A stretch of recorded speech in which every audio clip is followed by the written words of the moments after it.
Hello, everybody. Welcome to the Podcast Daily. It is a Wednesday. It is halfway to Ohio State and Toledo. I don't know if that's actually right. That's not how weeks work, but who cares?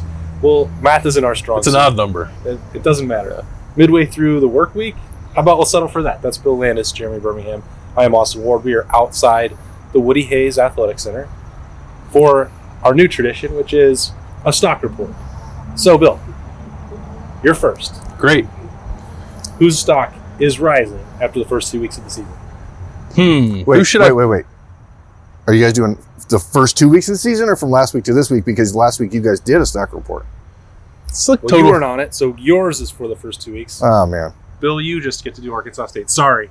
The game just changed. Yeah. Sure. Well, I'll take the most obvious one. You son of a gun.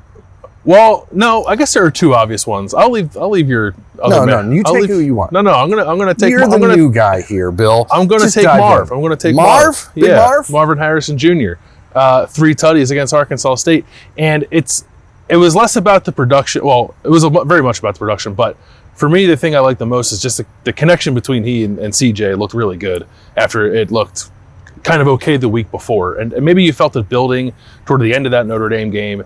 But man, like the deep ball touchdowns are one thing. His ability to work in the middle of the field, I think, is another. His route running, I thought, was a little cleaner in the Arkansas State game. And like, good luck to anyone who wants to try to cover that dude single coverage the way that Arkansas State was for the majority of that game. Because I think it's going to end poorly for you more often than not. So it was nice to see, I think, the full complement of Marvin's skill set in that game, and I think he only continues building from here. Why don't you go? Okay. Are we just going to all say Caden Curry at some point? Or? Yeah, probably. You can start with him. That's fine. I'm actually going to say that I think G. Scott acquitted himself well on Saturday. And if we're talking about stock that's on the rise, I think the arrow is pointing in the right direction for him. And it's been a long, difficult journey to get to that point. There've certainly been times, especially in this offseason and going all the way back to November, not being around to play in the game and that rivalry loss, that I would have said maybe that arrow is never going to point up for G. Scott at Ohio State. But he's battled through that. Had a little bit of a setback even in the spring. Some of it's been physical, some of it's been mental, some of it has just been the position move. But I think he's on the other side of that at this point for Ohio State. I know that Ohio State and Kevin Wilson wanted to get him football on Saturday. A couple times didn't really work out the way that they might have planned. But that block, Bill wrote about it in his second watch and talked about it on Saturday as well, kicking out to spring Travion Henderson on that touchdown run. If he's able to hold up sturdily. I wanted to get there right. It's a tricky word. I don't want to make him up like you.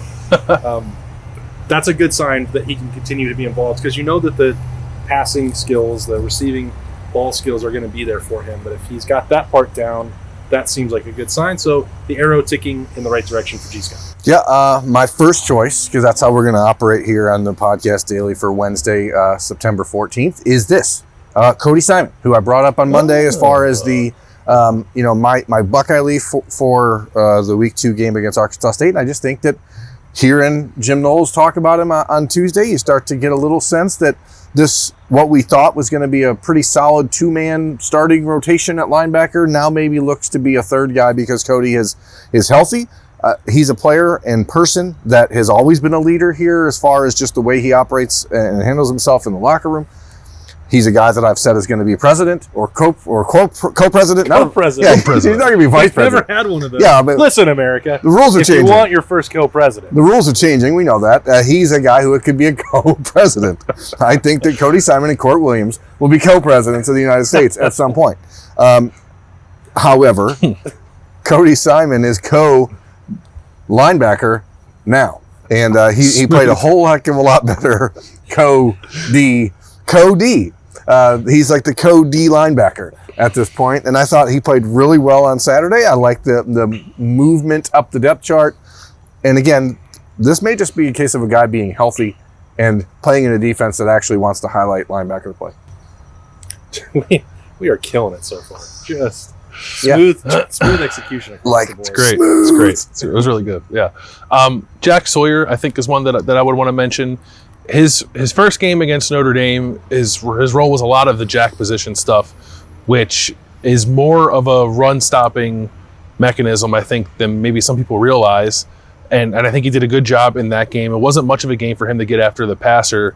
Last Saturday was. I think he finished with 5 pressures, didn't have a sack. He would have had one. He slipped.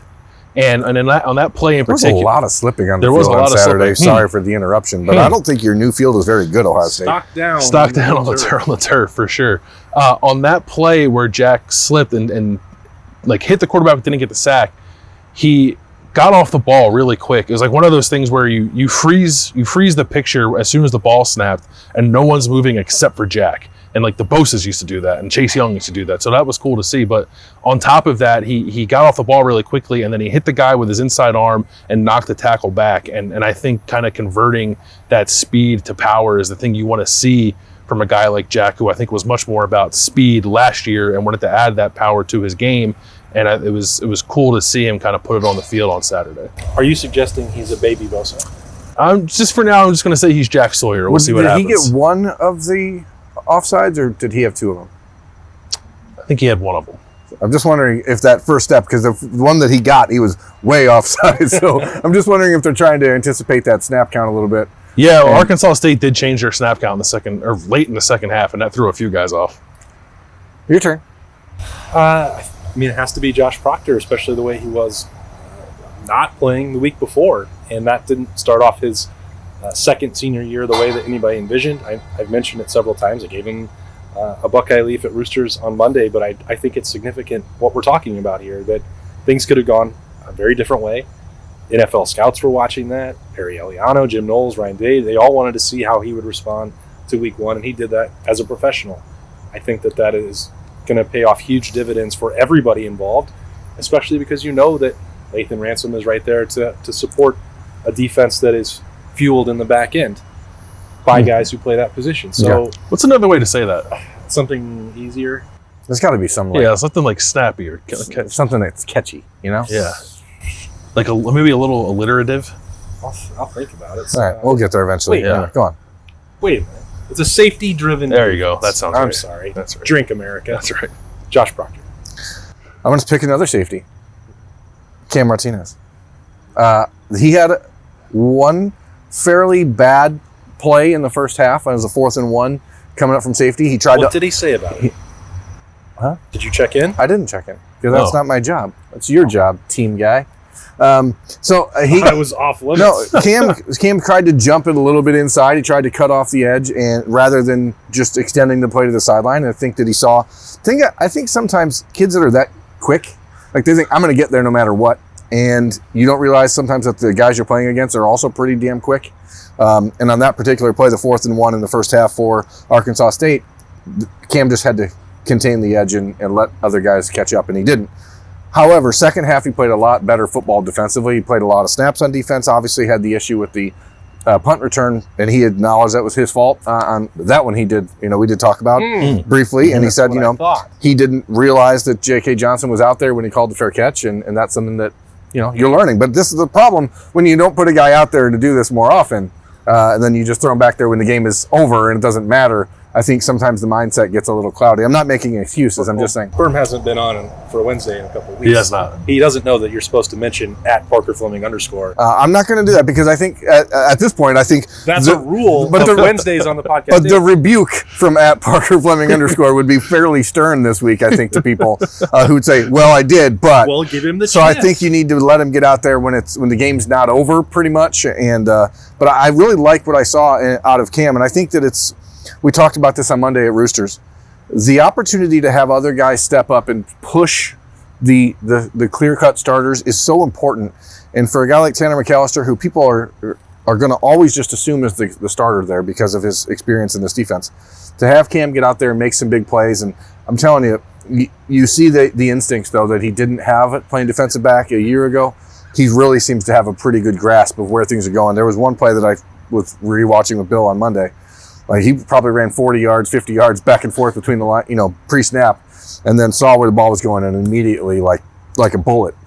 They should name a position. At Ohio State. Like a bullet. It was really encouraging to see because, again, this is a kid that played offense in high school. It's not someone that has spent a lot of time in the defensive backfield, and they're going to need him to be a starter next year. And, I think it's good to keep pushing for that this year. Who has a chance to turn that arrow up on Saturday, though? Oh, well, now we're looking ahead? Yeah. Okay. Yeah, we can't just look back. That game's over. Oh, okay. Now it's time to shift. That's forward. what we're in the middle of the week. This is the transition point to get ready more for Toledo. I see. And the opportunity. How much do you guys think Julian Fleming is going to play on Saturday? You think he's? Well, I guess this. Do you think he's going to play? I think he needs to play. I think he needs to play. Do you think he's going to play? Because I want to say him. I'm going to say I think he's going to play. I'm a little more skeptical about. I think Jackson Smith-Njigba is closer to full strength than Julian Fleming. It doesn't mean that I don't think he's going to give it a go and see where he is. I think that will probably happen, but I don't think he's going to play a very large amount. I guess I'll say Julian with an asterisk then to account for that. I think he needs to get on the field. Like Emeka Ibuka and Marvin Harris Jr. played really well without those guys on the field, and as much as they want to rotate and get guys in, like I think at a certain point things start to become established. And if I'm Julian Fleming, like I want to get out there and remind people what I'm capable of. And I asked CJ Stroud about what Julian can do when he's out there, and the one thing that he mentioned was Julian's size and his physicality. And they're doing some stuff in the run game now where they're asking those receivers to do a little bit of blocking. I think Julian can do that.